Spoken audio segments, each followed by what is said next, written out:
Assalamualaikum warahmatullahi wabarakatuh. Bismillahirrahmanirrahim. La haula wa la quwwata illa billah. Salatan wa salaman ala Rasulillah Sayyidina Muhammadin ibni Abdullah wa ala alihi wa ashabihi wa mawala. Amma ba'd fa ya ayyuhal muslimun usi nafsi wa iyyakum bittaqwallah faqad faza man ittaqa. Allahumma ya Rabbana zidna ilman nafi'an warzuqna fahman wasi'an wa alhiqna bis salihin. Allahumma ya Rabbal amin ya Rabbal alamin. Alhamdulillah pada maghrib ini kita dapat kembali beriktikaf di masjid sambil membaca kitab hadis Jawahirul Bukhari. Mudah-mudahan ini menjadi majelis yang menambah ilmu dan keberkahan dalam kehidupan kita. Amin ya Rabbal alamin. Salawat dan salam untuk junjungan kita Nabi kita Muhammad. Allahumma shalli ala sayyidina Muhammad wa ala ali sayyidina Muhammad.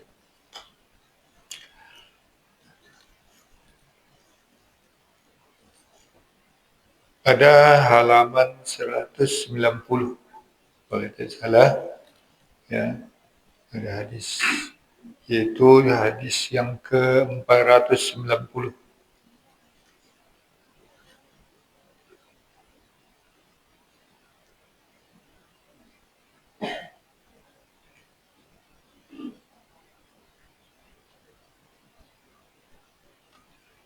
Bab barakatin Nabi sallallahu alaihi wasallam. Bab keberkahan Nabi sallallahu alaihi wasallam.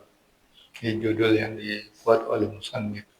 Di dalam Sahih Imam Bukhari ini hadis tercantum dalam bab Al-Maghazi, yaitu yang sudah kita baca juga pada pertemuan yang lalu, hadis-hadis yang menceritakan peperangan Rasulullah SAW.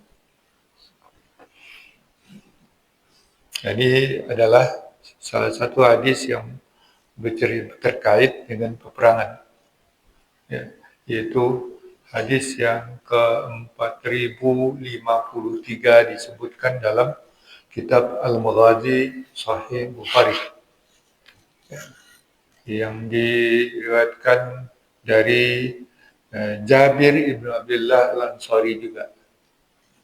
Ya. Bismillahirrahmanirrahim. Bab barakatin Nabi sallallahu alaihi wasallam wa anhu aidan, itu darinya juga, yaitu dari yang hadis atau rawi sahabat yang menceritakan pada hadis yang lalu sebelumnya, yaitu Jabir ibn Abdullah Al-Ansari. Ya. Wa anhu aidan, dan darinya juga, yaitu dari Jabir ibn Abdullah Al-Ansari. Qala, beliau berkata, menceritakan, ataitu Rasulullah sallallahu alaihi wasallam faqultu qad alimta anna walidiyya qad istushhida yawma Uhud wa taraka daynan katsiran. Kata Jabir ibnu Abdullah, saya mendatangi Rasulullah sallallahu alaihi wasallam. Ataitu Rasulullah sallallahu alaihi wasallam. Faqultu, dan aku berkata kepada Rasulullah, sungguh engkau ya Rasulullah mengetahui bahwa orang tuaku, bapakku, qad istushhida, sudah gugur menjadi syahid, yauma Uhud, pada perang Uhud. Wa taraka daynan katsiran, dan beliau meninggalkan utang yang banyak. Ya. Wa inni uhibbu an yarakal ghurama, dan sesungguhnya aku menginginkan bahwa engkau dipertemukan atau melihat para orang-orang yang berhutang itu melihat kepada engkau, memandang kepada engkau, ya.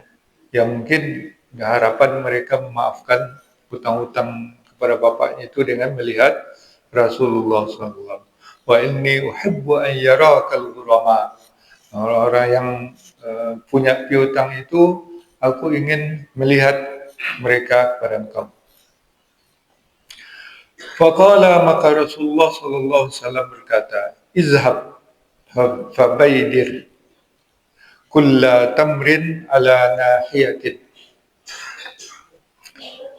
Pergilah, maka pungutlah, kumpulkan di satu bakul, fabaidir, bakuli. Ya. Apa yang mau dibakuli?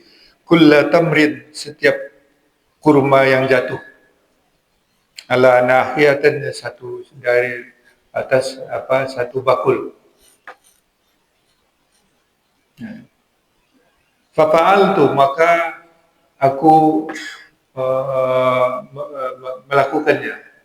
Jadi dikumpulkanlah kurma yang di bawah batangnya itu di dalam satu bakul, maka dilakukan oleh Jabir. Summa da'autuhu, kemudian aku memanggilnya. Falamma nazaru ilaihi, maka tatkala summa da'autu, kemudian falamma nazaru, maka tatkala mereka melihat kepadanya, ada sebakul kurma, ka'annahum ughru bi tilkas sa'ah, seolah-olah mereka itu terperdaya dengan ketika itu, tilkas sa'ah.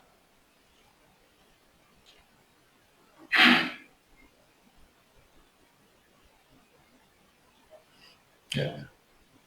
Falamma ra'a, maka tatkala Rasulullah melihat ma yas'auna, apa yang mereka lakukan, atafa haula a'zamiha baida salah samar, maka Rasulullah tatkala melihat apa yang mereka lakukan, atafa, mendekat dan mengeliling di sekeliling bakul yang paling besar.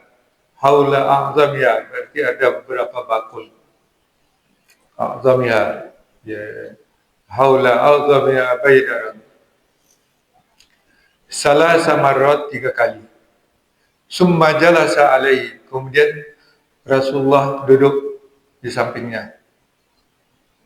Summa qala, kemudian Rasulullah berkata, ud'u li ashabaka, panggillah kepadaku sahabat-sahabat kamu, yaitu orang-orang yang punya piutang kepada ayahnya tadi. Fama zala yakilu lahum hatta addallahu an walidiyya amanatahu. Maka Rasulullah selalu menyukat. Jadi kurma itu disukat dari bakul yang tadi, bakul kurma yang dikumpulkan oleh Jabir tadi, terus disukat untuk membayar hutang orang tuanya ini. Hatta addallaha an walidi amanatahu, sampai Allah menunaikan atau membayarkan semua amanahnya orang tuanya itu, dari orang tuanya itu. Terbayar semua orang tuanya dengan kurma yang tadi dikumpulkan oleh Jabir. Wa ana ardo an yu'addiyallahu amanatahu walidiyya. Aku sangat suka bahwa Allah telah membayarkan amanahnya atau menunaikan amanah bagi orang tuaku.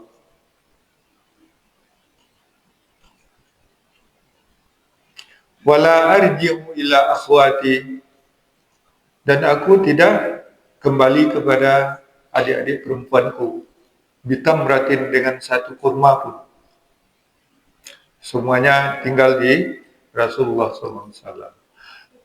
Dan itu sudah bisa membayar segala hutang orang tuanya. Fasallamallahu al-bayadira kullaha, maka Allah telah menyerahkan atau menselamatkan bakul-bakul tadi semuanya. Hatta inni anzuru ila al-baydari alladhi kana alaihi Nabi sallallahu alaihi wasallam karena lam ya tankusu samratan wahidatan. Sehingga saya melihat kepada bakul yang ada di sisi Rasulullah SAW, dari sisi Nabi, karena seolah-olah tidak berkurang, lam tankus, tidak berkurang, tamratan wahidatan, walaupun satu buah kurma. Ya. Inilah mukjizat, salah satu mukjizat yang diceritakan dalam hadis ini. Ya.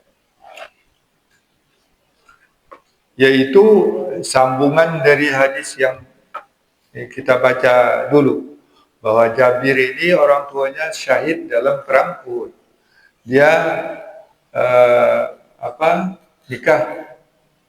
nikahnya dari Rasulullah, menanyakan gadis apa janda. Kata Jabir, saya menikahi janda. Kenapa enggak gadis? Dijawab oleh si Jabir bahwa orang tuaku meninggalkan anak-anak perempuan, yaitu adik-adik perempuan. Kan berapa kemarin itu? 9 adik perempuan. Ya, masih kecil-kecil. Kalau saya ambil gadis, ya biasanya itu cuek atau tidak bisa merawat anak-anak. Maka diambillah oleh Jabir itu seorang janda agar bisa merawat adik-adiknya. Itulah, dan itu dipuji oleh Rasulullah, kebijakan dari Jabir, sehingga istrinya itu bisa membantu merawat adiknya, menyisir rambut dan seterusnya. Nah, sambung dari ini hadis ini. Ya. Jadi rupanya bukan anak yang banyak saja, hutangnya juga banyak. Ya. Hutangnya juga banyak. Itulah yang diadukan kepada Rasulullah SAW. Ya, dia menginginkan orang-orang yang memiliki hutang kepada orang tuanya itu al-ghurama. Ghurama itu bukan yang berhutang ya, tapi yang mengutangi ya. Sebetulnya yang berhutang juga, istilahnya ghurama. Ya. Tapi di sini yang maksudkan ya, orang-orang punya hutang kepada orang tuanya itu supaya bertemu dengan Rasulullah SAW. Bagaimana caranya? Jalan keluar itu. Oleh Rasulullah, ya itulah, disuruh Jabir memungut kurma-kurma yang jatuh. Ya tentu di kebun yang boleh diambil buahnya lagi.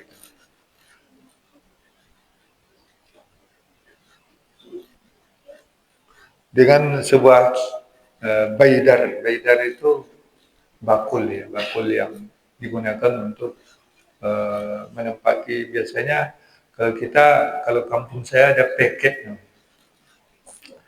Peket itu untuk kalau padi yang sudah dituai belum dipisahkan dari tangkainya, itu ditaruh dalam peket, baru dibawa ke rumah, kemudian diirik. Nah, diirik ya, dan dijemur. Baydar ini semacam itu. Biasanya membuat untuk nampung benih atau hasil panen. Itulah yang disuruh dapat berapa bakul. Nah, dari hasil pungutan Jabir ini, memungut kurma, Kalau apa sih? Kalau sawit apa namanya sekarang tuh yang mau berondol. Yang sudah lepas dari tangkainya itu lebih mahal tuh, kalau sawit. Nah, kurma juga seperti itu, ada yang sudah lepas dari tandannya, nah itu dipungut sampai dapatlah beberapa bakul.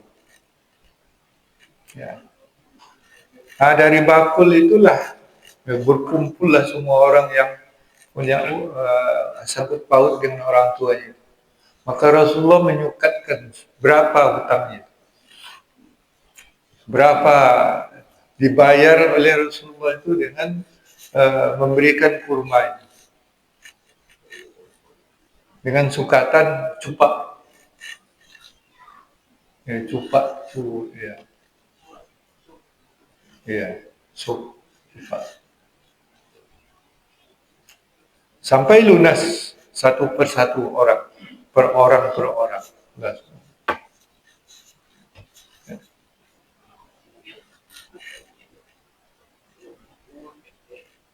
Cukup dia. Ya.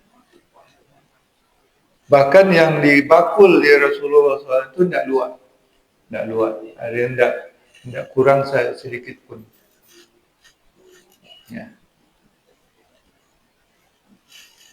Itu mukjizat dari Rasulullah SAW, keberkahan yang melimpah kepada Jabir sehingga lunaslah segala hutang orang tua Jabir ini, itu yaitu Abdullah Al-Ansari yang gugur dalam perang Uhud tersebut. Itu hadis yang ke-490. Kita lanjut kepada hadis yang berikutnya. Bab Ghazwah Zatir Riqa wa afun Nabi anil baghi. Bab tentang peperangan Zatur Riqa dan maaf dan Nabi memaafkan tentang orang yang memberontak.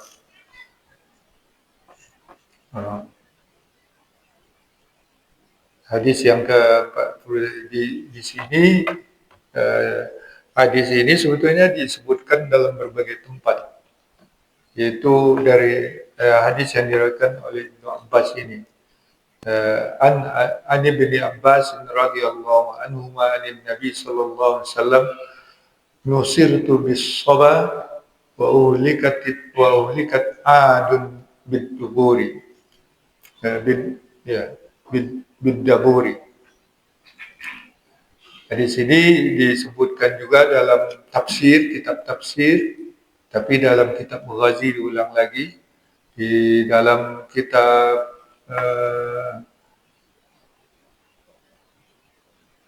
ada beberapa kali diulang oleh Imam Al-Bukhari dalam Sahihnya itu. Tapi ini adalah yang teks dalam kitab Al-Maghazi. Ani bin Abbas radhiyallahu anhuma anin Nabi sallallahu alaihi wasallam, dari Ibnu Abbas radhiyallahu anhuma dari Nabi sallallahu alaihi wasallam, beliau bersabda, nusirtu bis sabah, aku ditolong dengan angin timur. As-sabah, angin timur. Wa uhlikat adum bid daburi, dan kaum Ad dibinasakan dengan angin barat. Nah, ini konteksnya perang Zatul Riqa, perang Khandaq. Dan ketika kaum muslimin sudah berada dalam ketakutan, ya, walaupun sudah ada parit, tapi ada suatu malam di mana kaum muslimin dihinggapi ketakutan karena image atau musuh yang mengepung tempat kaum muslimin, tentara kaum muslimin itu sangat banyak. Maka di situ Rasulullah melaksanakan salat khauf dan uh, doa-doa. Tapi pertolongan Allah itu datang. Itu datangnya angin kencang, yaitu angin timur. Sehingga porak-porandalah musuh dan mundur teratur dan tidak jadi kaum muslimin menghadapi kesulitan besar karena kekuatan musuh, karena angin. Nah, sama juga dengan kaum Ad yang dihancurkan dengan angin panas, yaitu angin barat. Itu An-Dabur. An-Dabur itu angin barat. Ya. Itu pertolongan Allah di ketika peperangan yang terjadi di masa Rasulullah SAW. Demikian juga yang hadis berikutnya juga doa Rasulullah SAW dalam peperangan, yaitu yang selalu digemakan dalam membangkitkan semangat para pejuang, itu la ilaha illallah wahdahu azza juddahu wa nasara abdahu wa ghalaba al-ahzaba wahdah fala syai'a ba'dah. Itu tiada Tuhan selain Allah yang Maha Esa, azza juddahu yang menguatkan tentaranya, wa nasara abdahu dan menolong hambanya, wa ghalabal ahzab dan mengalahkan pasukan-pasukan, wahdah dengan sendiri, fala syai'a ba'da, maka tidak ada tinggal sesuatu kalau kekuatan Allah sudah ikut campur. Itu adalah zikir-zikir semangat ketika berperang. Ketika menghadapi musuh di inilah yang dibaca, ya, hadis yang diriwayatkan oleh Abu Hurairah, ya, sehingga sebahagian besar, ya, kecuali perang Uhud yang itu pun perang Uhud itu karena karena ketidakdisiplinan pasukan sesuai dengan strategi yang sudah diatur oleh Rasulullah SAW. Tapi umumnya peperangan, baik yang diikuti langsung oleh Rasulullah SAW maupun yang di ekspedisi, semuanya tidak ada yang patah semangat. Perang yang amat sulit, yaitu perang Tabuk, itu dengan gema zikir seperti ini, pasukan tetap bersemangat. Ya. Nah, inilah kalau diucapkan bersama-sama, dia akan mengeluarkan gema yang membangkitkan semangat.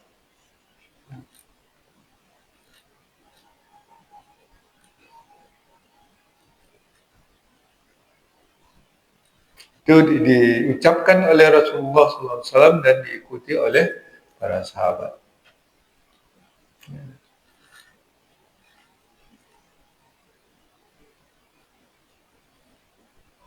Nah, itulah hadis-hadis tentang peperangan.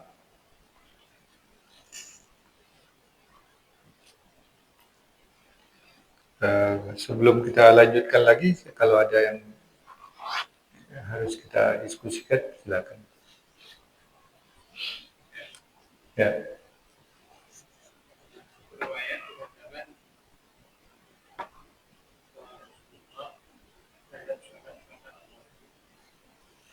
Dia akan menanggung utangnya. Jadi tidak disuruhnya dia anggotanya dalam mencari.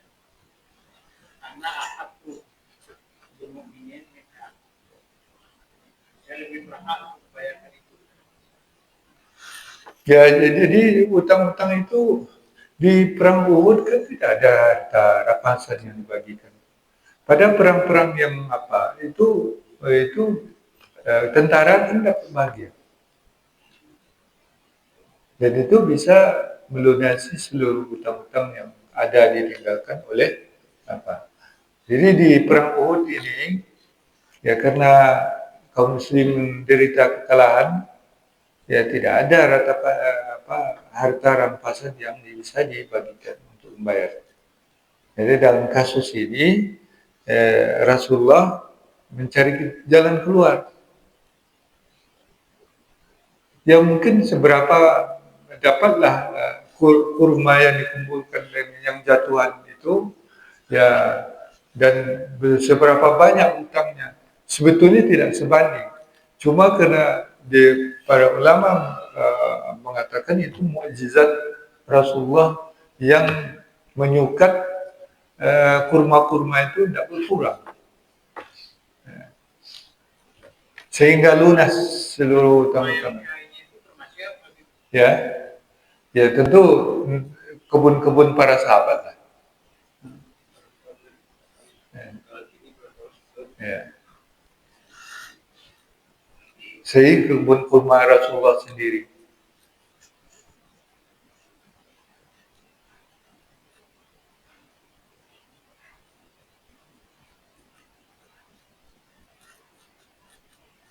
Itu terutama ya di kebun-kebun kurma orang-orang Ansor.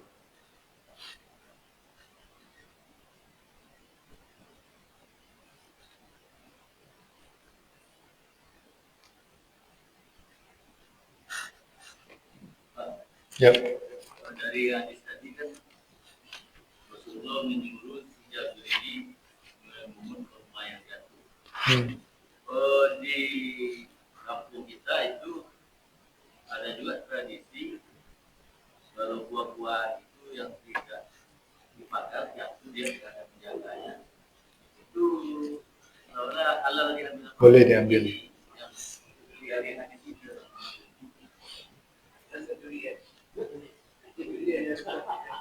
Ya itu seperti itu kalau ya, dulu kan kalau buah-buahan ya, banyak hadis yang menjelaskan ya kalau menanam pohon lalu buahnya dimakan oleh burung atau oleh orang itu menjadi sedekah bagi dia. Ya, dan itu tentu yang di kalangan sahabat itu kadang-kadang kurma itu yang jatuh tidak diambil. Ini dia apa tuh di kebun-kebunnya itu yang jatuh-jatuh itu tidak diambil.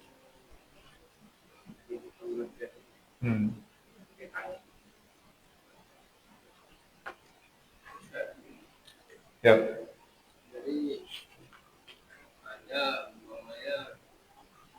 pohon buah-buahan ini kan jauh dari rumah gitu. Jadi orang sering lalu lalang. Jadi pohon ini berbuah, kan? Jadi yang jatuh yang diambil atau yang di atas. Jadi kita tahu itu orang yang punya. Jadi ada juga orang itu yang percaya diri tidak mau mengambil karena dia tahu tidak ada. Tapi ada juga orang yang tidak percaya diri begitu. Aja mengambil gitu. Ya. Jadi sekedar untuk makan itu boleh diambil. Cuma kan sekarang kan enggak. Dibawa karung, bawa ke pasar. Itu enggak. Saya kalau ngambil sekedar makan yang jatuh atau mengambil sekedar makan itu tidak masalah. Itu kan sudah di apa itu sebagai sedekah. Kalau enggak pagar, tunggu.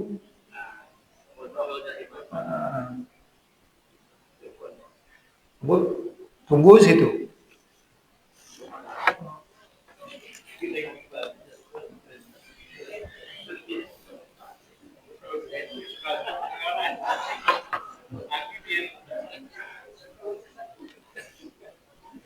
Kalau enggak tunggu gimana? Ya, cuma saya musim rambutan yang lalu Rambutannya lebat, ya. Kena jauh, ya. Awak lah bawa keranjang, tahu-tahu sudah duluan orang ambilnya.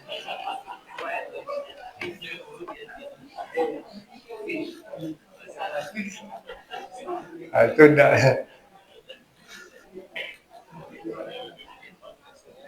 Jadi itu etikanya itu jadi mengambil buah pohon orang itu sekedar untuk makan, melepaskan haus boleh. Di tembilahan itu kalau orang mengambil kelapa muda untuk sekedar untuk minumnya silakan. Kumpul kelapa itu.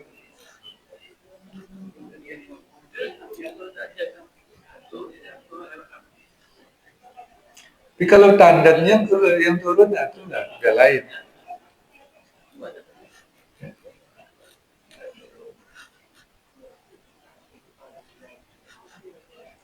Dan itu kan sedekah bagi orang yang apa, yang melepaskan haus orang atau apa, lapar orang. Ya. Itu seperti kebun-kebun jeruk. Ya.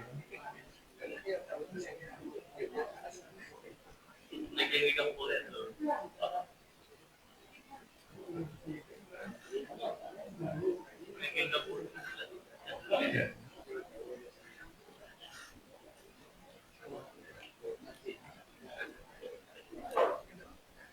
Ya, tapi kalau orang-orang yang memang apa, memang juga memelihara diri. Kalau memang mengambil yang bukan haknya itu memang dia hati-hati gitu.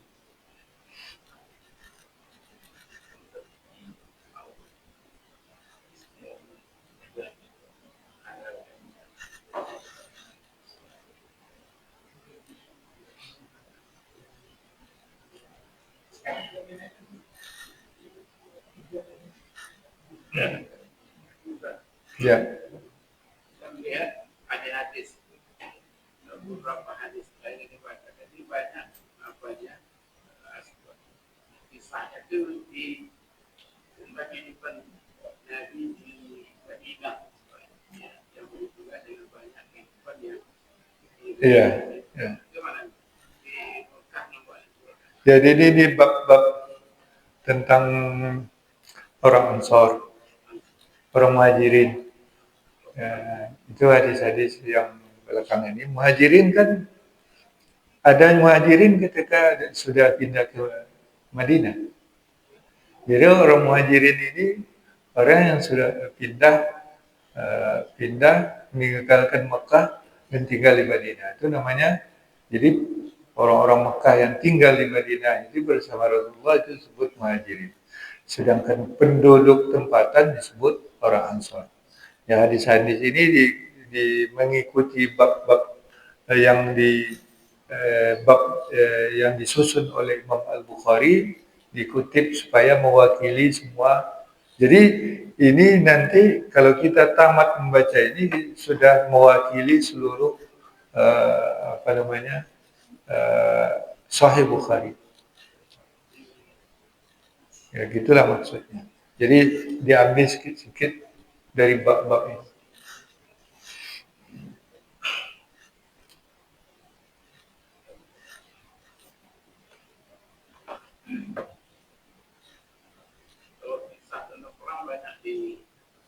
Ada kitab Al-Maghazi namanya. Kitab ini sekarang kita ini sudah sampai kepada jilid 7. Kalau jilid 7 di apa namanya itu Fathul Bari, syarah Fathul Barinya. Jadi di kitab apa namanya itu kemarin jilid 6 tentang sifat-sifat Nabi, orang-orang Muhajirin, Ansor sudah. Sekarang di apa ini di jilid 7 ini kitab Al-Ghazi yang berbicara tentang peperangan Rasulullah SAW.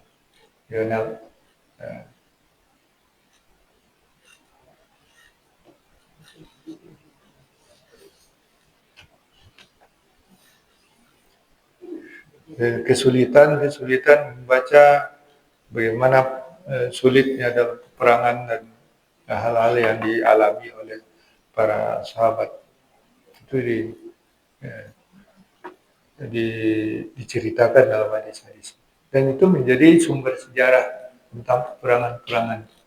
Jadi para penulis sejarah itu juga menjadikan hadis-hadis ini sebagai sumber sejarah tentang peperangan Rasulullah SAW.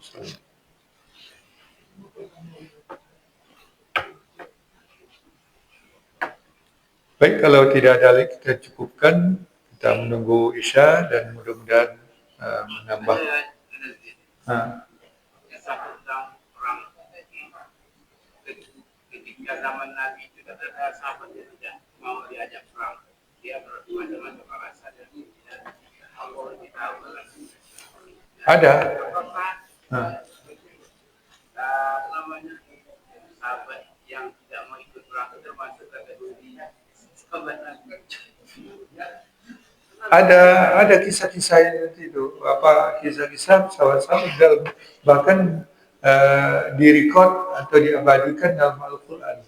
Ada 3 orang yang tidak ikut dalam berperang, ya. Sehingga kaum muslim mencuek-cuekkannya. Setelah apa? Tidak ditegur, tidak apa, sehingga mereka merasa pusing sendiri. Tidak ada orang yang mau berkoordinasi dia. Akhirnya mereka mengikatkan dirinya ke tiang masjid dan minta bertobat. Sedangkan orang munafik itu banyak. Orang munafik itu jelas itu mereka bukan sahabat Nabi, kecuali yang taubat. Baik, sudah masuk Isya, mudah-mudahan nambah pengetahuan kita dan menjadi teladan bagi kita hal-hal yang terjadi di masa Rasulullah SAW. Subhanallah wa hamdika asyhadu an la ilaha illa anta astaghfiruka wa atubu ilaik. Wallahu yahdi taufiq wal hidayah wal afu minkum. Wassalamualaikum warahmatullahi wabarakatuh.